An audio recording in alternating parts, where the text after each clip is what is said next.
You are listening to the Retirement Lifestyle Advocates radio program. I am your host, Dennis Tubbergen. Glad you decided to listen in today.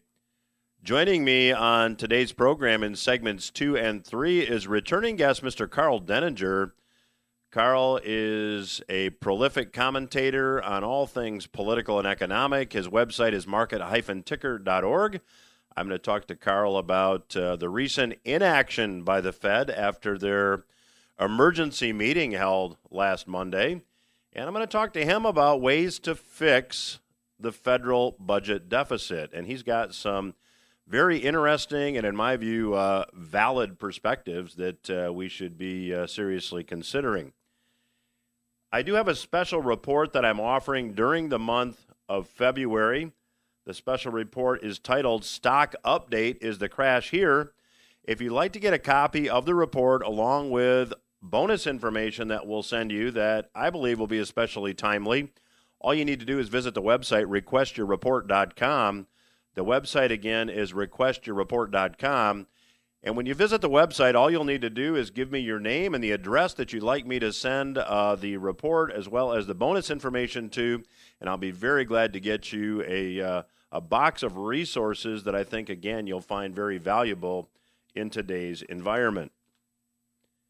You know, I hesitate to start this segment, the first segment of this program, by saying, I told you so, but I'm going to do it despite the fact that nobody likes to hear that.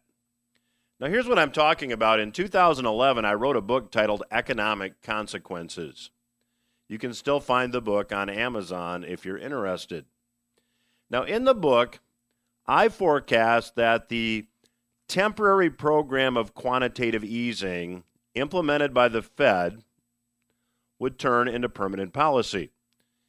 Now, if you're a new listener, quantitative easing is, simply put, currency creation. And that's what's been going on since 2011 in ever-increasing quantities. Now, after forecasting in 2011 that this quantitative easing program would turn into permanent policy, it seems that's exactly what has happened.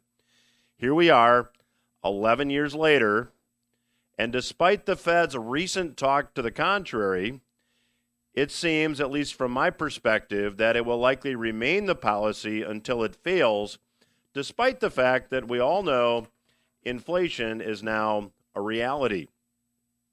Now, as I mentioned at the outset of this segment, a week ago, on February 14, on Valentine's Day, the Federal Reserve held an emergency meeting. Now, this is how the meeting was reported about by ABC News.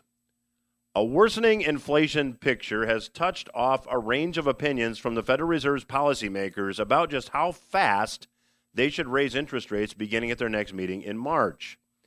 James Bullard, president of the Federal Reserve Bank of St. Louis, on Monday reiterated his call for the Fed to take the aggressive step of raising its benchmark short-term rate by a full percentage point by July 1. Esther George, president of the Kansas City Fed, expressed support for a more gradual approach. And Mary Daly of the San Francisco Fed declined to commit herself to more than a modest rate hike next month. Now, I find it interesting that ABC News calls raising the short-term rate, the short-term interest rate, by a full percentage point an aggressive step. That would still keep the benchmark rate under 2%, which is still extremely accommodative as far as monetary policy is concerned. I mean, if you go back to 1980, the rate was 15%. In 1990, the rate was 8%. In 2000, the rate was 6.5%. And as recently as 2007, the rate was still over 5%. And yet, they're describing a 1% increase as an aggressive step. It is not an aggressive step if rates are increased by just 1 percentage point. As I have been predicting will be the case, it will be more form than it will be substance. Now, the ABC News article continues after noting and reporting on the comments of Mr. Bullard, Ms. George, and Ms. Daly. The ABC News article says this: their comments follow last week's report that inflation jumped 7.5% in January from a year ago, the fastest increase in 4 decades. Prices also rose 0.6% from December to January, the same as the previous month, suggesting that price gains still aren't slowing as many economists and Fed officials have hoped. The Fed typically responds to high inflation by making borrowing more expensive, which slows spending and the pace of price increases. Well, that has been historically, prior to the financial crisis, what the Fed has done. If the Fed wanted to slow inflation, interest rates would increase. If the Fed wanted to boost economic activity through inflation, it would simply reduce interest rates. But since the financial crisis, the Fed has really thrown away that playbook. Now, Mr. Bullard, James Bullard, president of the Federal Reserve Bank of St. Louis, has been the most aggressive. He did an interview on CNBC on the Monday of the Fed's emergency meeting, and he said this, quote, "Inflation is broadening and possibly accelerating." And during the interview, he stood by his call for a full percentage point increase in the Fed's key rate by July 1. Now think about it. If this is an emergency, why are they waiting until July 1 to do something? That's about 4.5 months away. Bullard said we need to front load our rate increases more. We've been surprised to the upside on inflation. Our credibility is on the line here. Now, I find it curious, I find it interesting that despite the worst inflation in more than 40 years, the Federal Reserve did not take immediate action to increase interest rates. Instead, they discussed what action they might take in March at their next scheduled meeting. That flies in the face of the word emergency.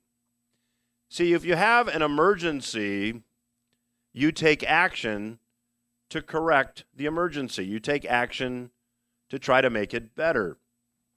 If your emergency is a fire, you call the fire department. If your emergency is a car accident, you call the police and the paramedics.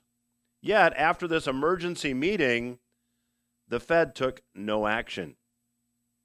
Now, it does seem the consensus among Fed members is that interest rates need to increase, but it seems that increase, which will probably occur, will again, as I've repeated many times, will likely be modest and be more form than substance.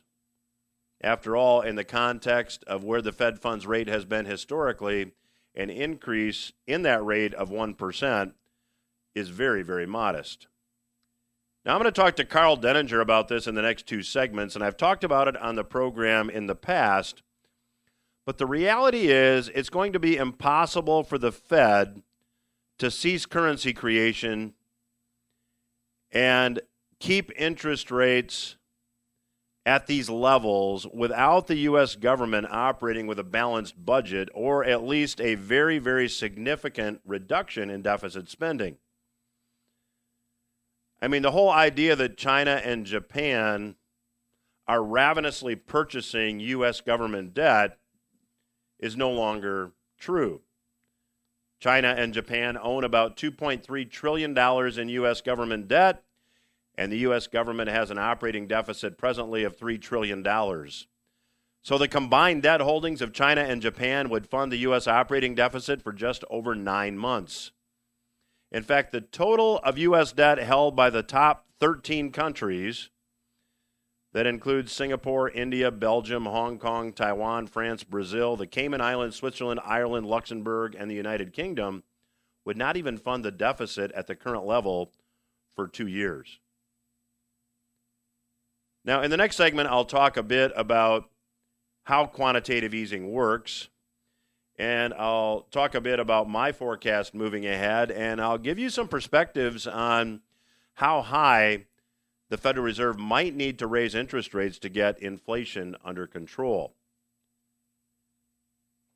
Now, before we go to the break and come back with Mr. Karl Denninger, let me remind you that if you'd like to get this month's special report, it's available only during the month of February, and it's titled Stock Update, Is the Crash Here? If you'd like to get a complimentary copy of that report along with all the bonus information we'll send you, all you need to do is visit the website requestyourreport.com. The website again, requestyourreport.com. Let me know where to mail your report and the bonus information, and we will be very glad to get it out to you at no cost, no further obligation. Our mission here at RLA Radio is to educate. So again, requestyourreport.com to get this month's special report as well as the bonus information. Requestyourreport.com is the website.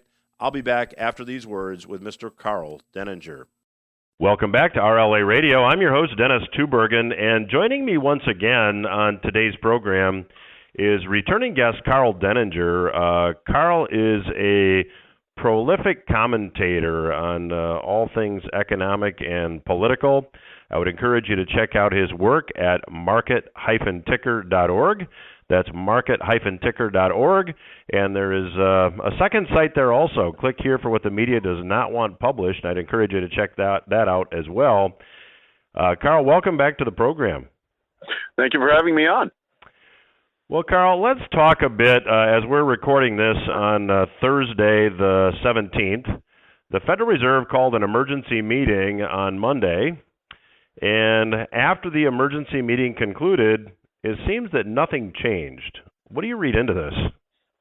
That's a very odd situation, frankly, because given the inflation data we've had in both the CPI and the PPI being, I think it's volcanic or nuclear waste level hot, somewhere between those two. And we're talking on an annualized basis too, with the month-over-month data not showing any deceleration of any substance at all. They did not immediately put 50 basis points on interest rates, and I would argue it should have been 100. But they didn't immediately put 50 basis points on was quite a puzzler, considering that the agenda items for this emergency meeting were, one, a discussion of the discount rate, which is essentially a dead letter at this point because nobody uses a discount window anymore. And secondly, the primary Fed funds rate. And those were the two agenda items.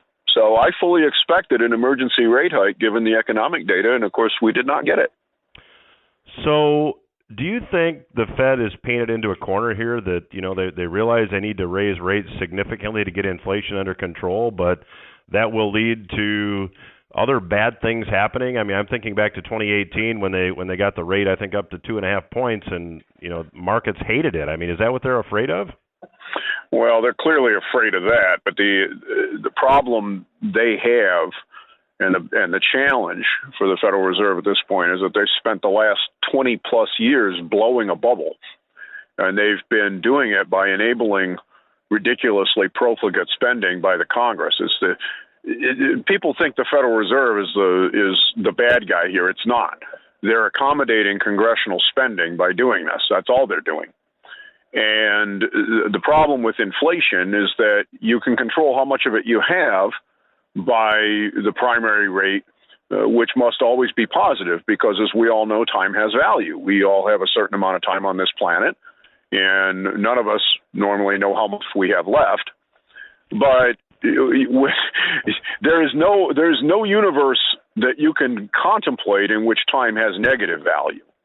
That today is worth more than tomorrow.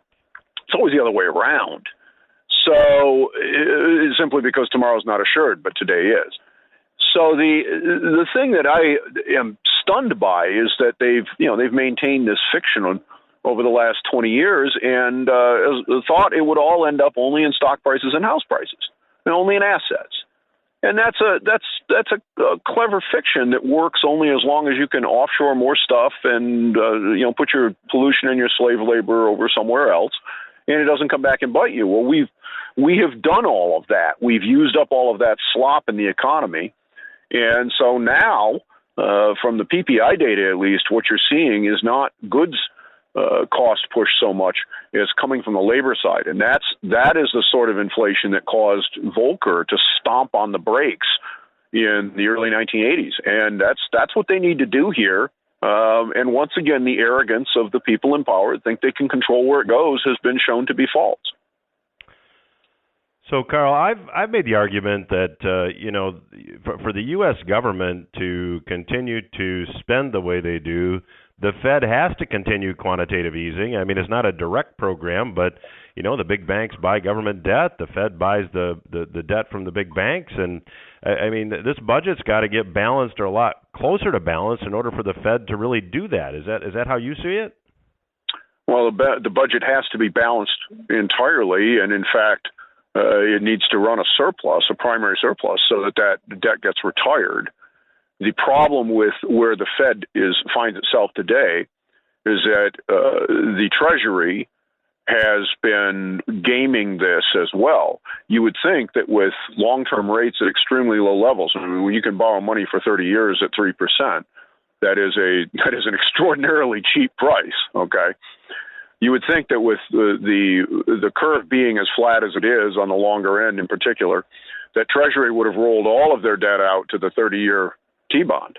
Okay, I mean, I would have. If you can borrow money that cheaply for 30 years, why wouldn't you do it? That's crazy not to. And yet that's not what they did. They did the opposite because, 3% is more than 0.5%. So we're going to put it all in bills. Well, that's nuts. But that's what they've done. And yet here we are, we're at a run rate right now in terms of interest expense on the federal budget of about $600 billion a year. So if you were to see a 3% Fed funds rate, that would end up being about $1,500 billion, about $1.5 trillion. That's $900 billion additional interest expense. Where are you going to get that from? With a $3 trillion deficit already, right? Now we've got a $4 trillion deficit if nothing changes. Well, no, you can't, because if you were to try to do that into a deficit spending environment, you would then provoke a bond buyer strike, and rates wouldn't be 3%; they'd be 8%. So, I don't care what the Fed tries to do. The market, if you look at the Fed funds rate and the rate on the 13-week T-bill, and you plot those both, and you can get that historically going on to Fred, okay, which is the St. Louis Fed site. You plot both of those, you will find that the market leads the Federal Reserve in almost every case. So people say don't fight the Fed, but the truth is something a little more simple, which is that the market is always right, and the Fed does not have the capacity to override what the market insists that they do if they insist. And so if the federal government was to attempt to continue to run deficits of that sort of magnitude, or really any magnitude, into an advancing Fed funds rate, they wouldn't have a 13-week T-bill that was trading at 1. They'd have one that was trading at about a 7. So, Karl, this ultimately leads, and give me your take, but doesn't this have to lead to just a deflationary collapse? Well, at some point. I mean, if you look at the federal budget, and I've been talking about this for over 10 years, the only place you can get the money to cope with this is out of Medicare and Medicaid. If you just look at where the money is spent, I mean, the MTS, the monthly Treasury statement, is essentially the general ledger of the federal government. It's the money that comes in, the money that goes out. It's not in double entry bookkeeping format like you'd have in any kind of real business, but it's close enough. I mean, it's for all intents and purposes. I guess you could kind of look at it as a cash flow statement. That's another way to look at it. And it tells you the truth. There is no gaming that. Social Security is almost completely funded by the tax receipts that come in, but Medicare is only funded to an extent of about 20% of the tax receipts that come in. And Medicaid, by the way, is funded zero because Medicaid is a pure handout program. There is no tax on the other side of it. So they get these short-term fits and starts when you have large capital gains cash-ins, because Medicare has no cap on your taxation, whereas Social Security does. When you get large capital gains cash-ins, you get large boosts in short-term Medicare deposits. But that's not a long-term strategy. You can't look at that. We set up Medicare in a system where medical care was 3% of GDP, and today it's 20%. And yet we did not advance the Medicare tax by a factor of 5. Well, you tell me how that's going to work out. So, Karl, when you look at a $3 trillion deficit, let's dig into the information you just put forth there. Can you possibly balance the budget by revamping Medicare and Medicaid? Well, you'd have to go after the medical system in general. I mean, if you were to try to, quote unquote, revamp it, to bring it into cash flow balance through the tax side, you'd have to charge a 10% Medicare tax rate instead of a 2% Medicare tax rate. I'm sure you can figure out how well that would go over. Exactly. Yeah, that's a lead balloon for any politician that tries to come up with that. So that's not going to happen. If you try to socialize the medical system, you actually make it worse because Medicare and Medicaid are a socialized medical system. And interestingly enough, Medicare is a cost-plus system. Medicaid, you often hear providers talking about, they won't take Medicaid because it pays less than what they have to actually pay to do whatever it is. And there is some truth to that in Medicaid, but it's not true in Medicare. It's prohibited by law, and a provider that alleges that is what CMS has done with their reimbursement schedule can file a complaint on it, and if they win, not only do they get the extra money, they get a bonus for being right. So that just doesn't happen on the Medicare side. But that means you have to attack the cost structure within the medical system. There isn't any other way to do it. So, Karl, how do you do that? Because it seems to me that understanding politicians, as I guess we all understand them, they're going to go for rationing. They're going to take the approach that likely makes things worse. But how would you fix it if you were going to fix it? I'd start putting people in jail tomorrow. I would indict every single one of the major medical systems and hospitals and pharmaceutical companies for price fixing under 15 U.S.C. Chapter 1. It's 100-year-plus old law. The medical and pharmaceutical industry have twice gone to the Supreme Court arguing that there is an exemption under another law called McCarran-Ferguson. They lost both cases. So there is from a legal standpoint, the framework has been there for the last, and by the way, they lost those cases in the 1970s, 1980s. So the legal framework has been there to stop this for 40 years. And the bottom line is that the reason it continues on and continues to happen is that we have a bunch of people in Congress who are, they kneel before the pharmaceutical industry and the medical providers groups, the AMA and the hospitals, the Kaiser Permanentes and the others, and the Anthems and all those other guys. And that's who they care about, because that's who's making the campaign contributions, and which are probably reasonably considered bribes. Well, my guest today is Mr. Karl Denninger. We're going to pick up the conversation where we have just left off in the next segment. Karl's website is market-ticker.org. I would encourage you to check it out. We will be back after these words. I'm Dennis Tubbergen. You are listening to RLA Radio. My guest today is Mr. Karl Denninger. Karl is a prolific commentator on all things political and economic, and his website is market-ticker.org.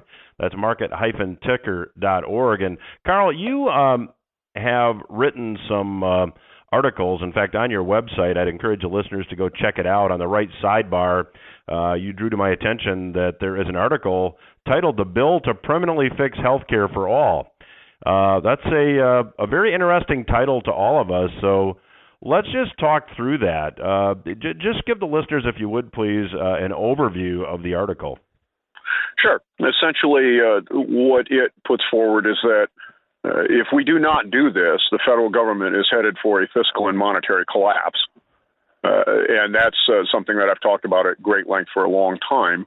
And it's just a mathematical problem. We continue to rapidly expand the size of the healthcare system within the economy. And since the government pays for so much of it with Medicare and Medicaid, it hits them whether they like it or not.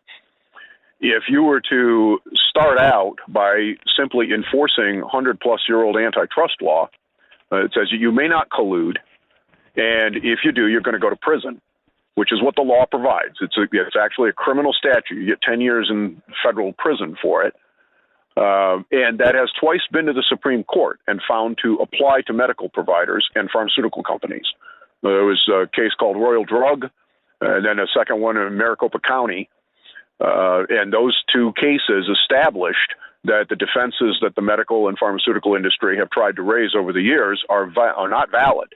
They've tried to claim that because there's another law called McCarran-Ferguson that applies to insurance companies, and they tried to shield themselves with that, and the Supreme Court turned them back and said, no, that's not the case. But if you were to do this and just enforce that as a starting point, and force everyone to publish a price, just like you do at Walmart, and everybody has to pay the same price. So now, if I need a drug or if I need a procedure done, I can now shop it like I would shop for a gallon of gasoline at the corner store, and then at the same time force the providers to publish de-identified outcomes based upon the procedures they do. So now I can shop on price and I can shop on quality.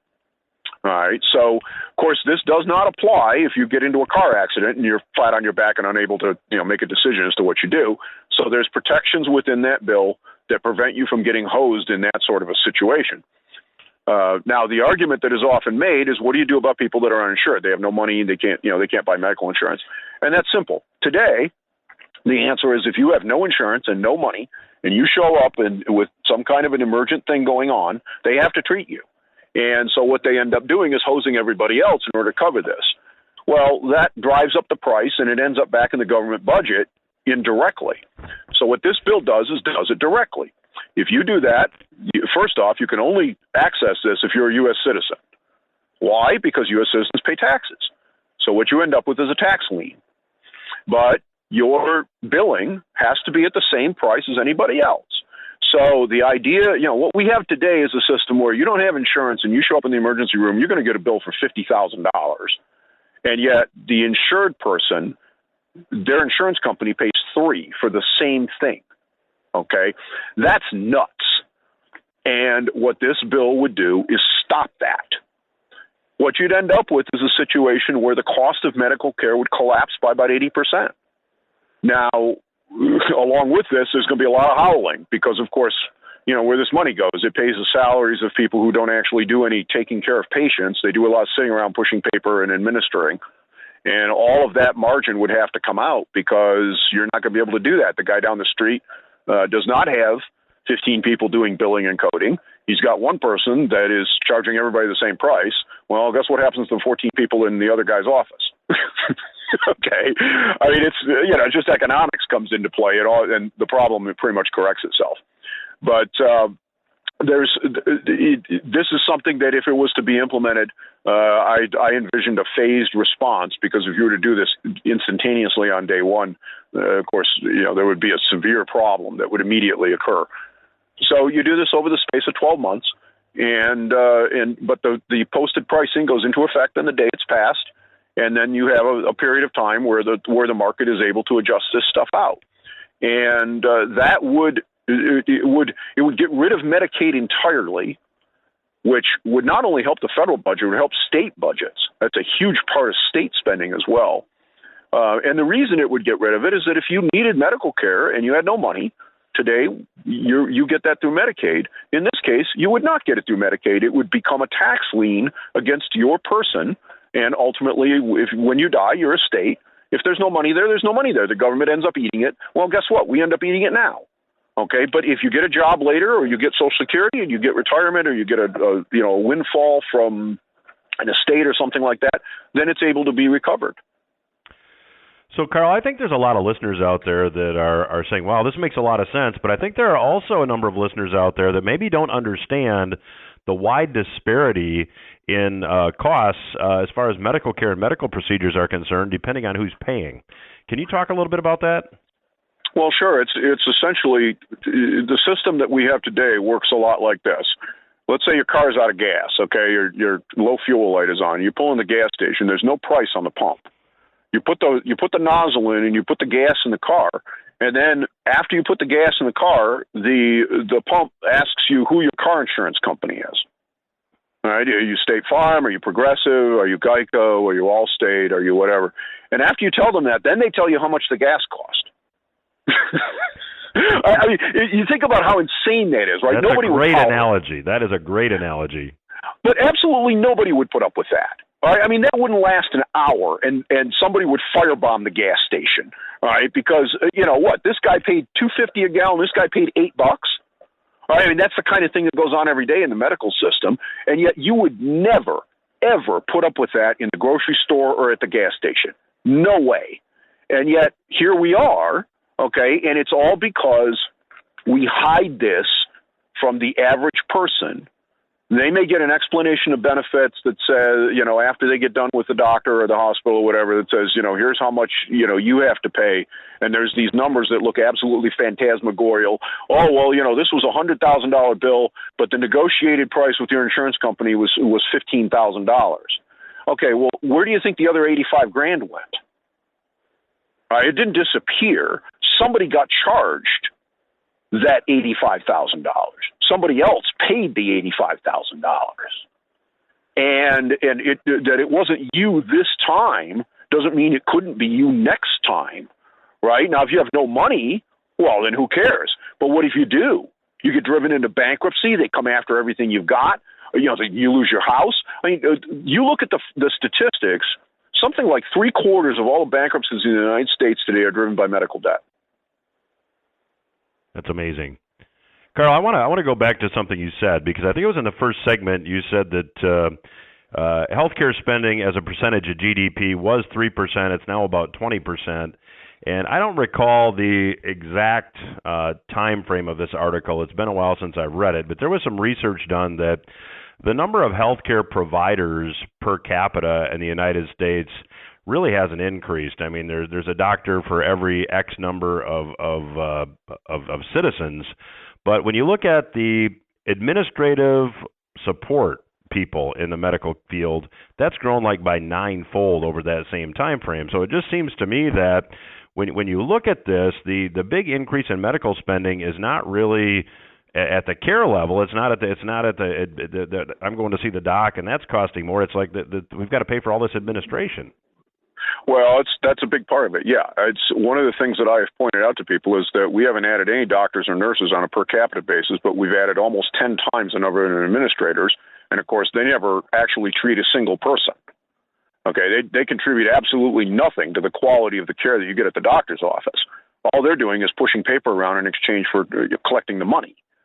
And so if you were to fix this, if you brought competition into the game, this will correct itself immediately. And part of the problem and part of the reason we have this mess is when you have an insurance company is limited on their gross percentage that they can earn by law. It's state regulated. So if you're an insurance company, the only way for your business to grow and to get larger is for the number of claims to go up or the expense of the claims to go up.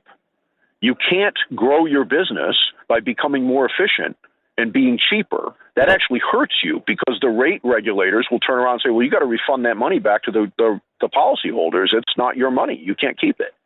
So in every other line of business, when I ran my internet company, if I figured out how to provide internet service to somebody 20% less money than the guy down the street was able to provide it for, I got to pocket the 20%. So that was, and what I would really like to do is I'll pocket 15 of it or 10 of it, and I'll use the other 10 to cut my prices and pound the other guy down the street over the head with that and try to steal all of his customers. Okay. Well, in the medical field, that never happens because there's no incentive to do it. The insurance companies don't want to see that happen, and the medical providers don't want to see that happen. And Obamacare has made this worse because it's essentially a forced insurance buy-in for people who otherwise would say no. And so you've driven this model that is fundamentally backwards to cost control and doing more with less. But that's the definition of productivity. That's what we're supposed to do is we get better at things. Well, I'm chatting today with Mr. Karl Denninger. His website is market-ticker.org, and we're chatting about an article that you can find a link to on Karl's site titled "The Bill to Permanently Fix Healthcare for All." Karl, we've got about a minute left. What are the chances that a solution like this will ultimately be adopted in your view? I don't know. The biggest challenge from that standpoint is simply that all the political winds and forces are against it, because the largest lobbying groups are medical. They are the physicians, the AMA, and the pharmaceutical industry. And so they're the ones that spend the money on campaigns, and they're the ones that have the lobbyists on K Street.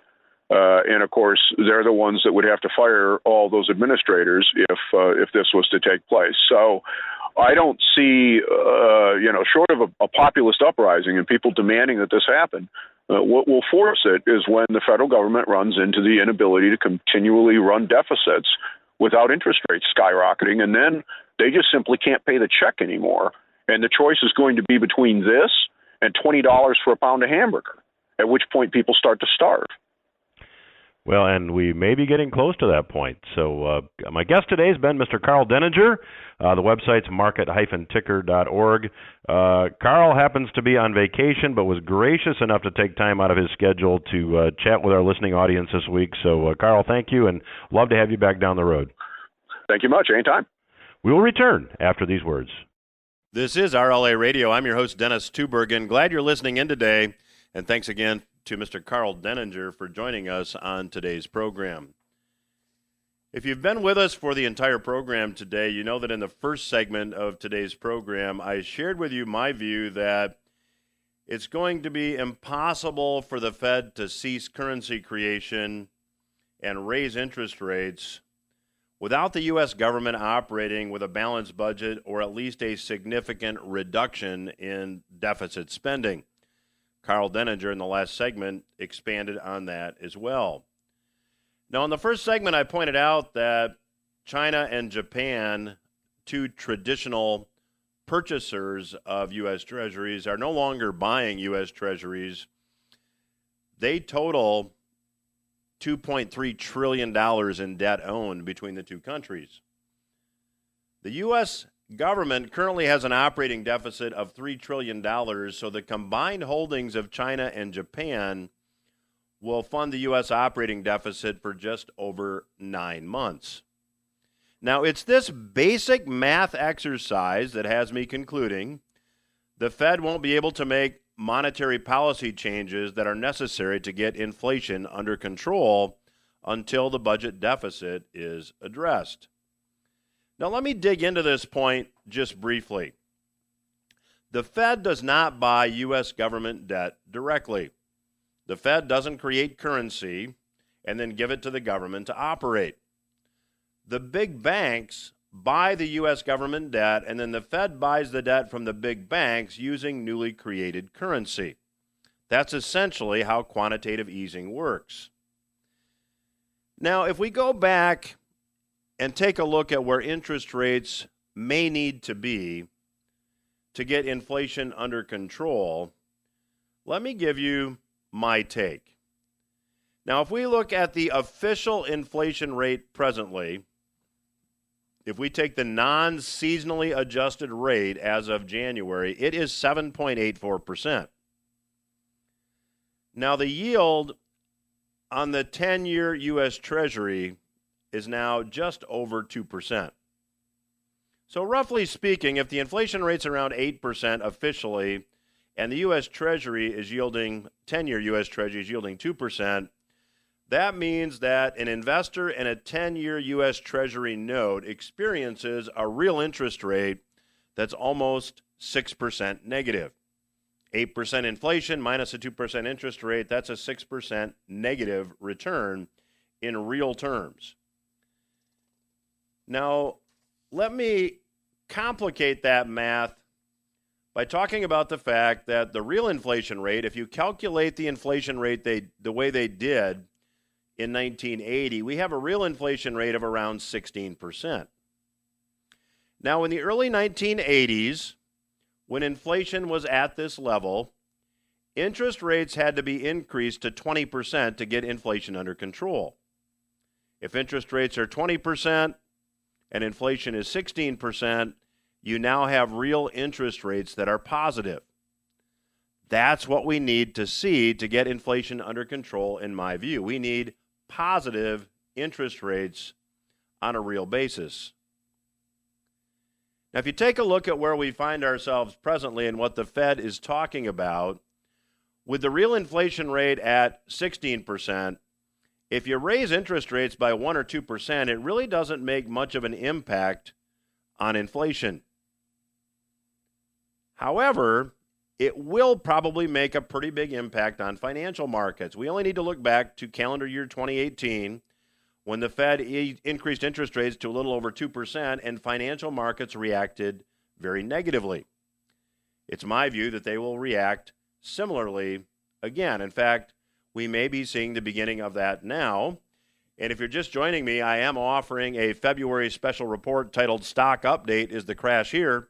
To get your copy of the report as well as bonus information, all you need to do is visit requestyourreport.com. I'll send you the report and all the bonus information, including a couple best-selling books, giving you some strategies to consider in today's environment, absolutely free. Just go to requestyourreport.com and let us know where to mail all the information. Now, past radio guest right here on this program, Peter Schiff, commented on this as well recently. He said, if we measured inflation the way we did 40 years ago, it would be 15%, not 7.5%. And the rate hikes they've proposed, meaning the Fed, are completely inadequate. In fact, he said, if the Fed is intending to pursue an accommodative monetary policy. He said if they raise interest rates 1 or 2%, that is highly accommodative. That's the point that I made. That's the same type of interest rates they had when inflation was below 2%. Inflation's at 7.5%, even the way they measure it, and rising. Schiff says we need to have positive real interest rates to get inflation under control. And at this rate, we're not going to get even close. So in Schiff's words, quote, they're, meaning the Fed, going to continue to pour gasoline on the fire. And so the entire time the Fed is inching up rates, inflation is actually going to be moving higher. Inflation is going to be worse in 2022 than it was in 2021. And real interest rates are going to continue to fall even as the Fed raises nominal rates. Now, Schiff says this, the problem is people still don't recognize the box that the Fed has put us in. Because there is no interest rate that the Fed could put to fight inflation that the economy could withstand. If the Fed has to fight inflation, we not only have a massive recession and a crash in the stock and real estate market, but we have a much worse financial crisis than the one we had in 2008. In reading what Mr. Schiff said, I'm reminded of the words of Thomas Jefferson, one of the founding fathers, who said that if the American people ever have private bankers control the issue of their currency, first through inflation, then through deflation, we would have economic problems. And I'm paraphrasing, but that's exactly where we find ourselves today. So my question to you is simply this. Are you ready? Are you prepared? If you know where we are likely heading, you can put a plan together that may help you.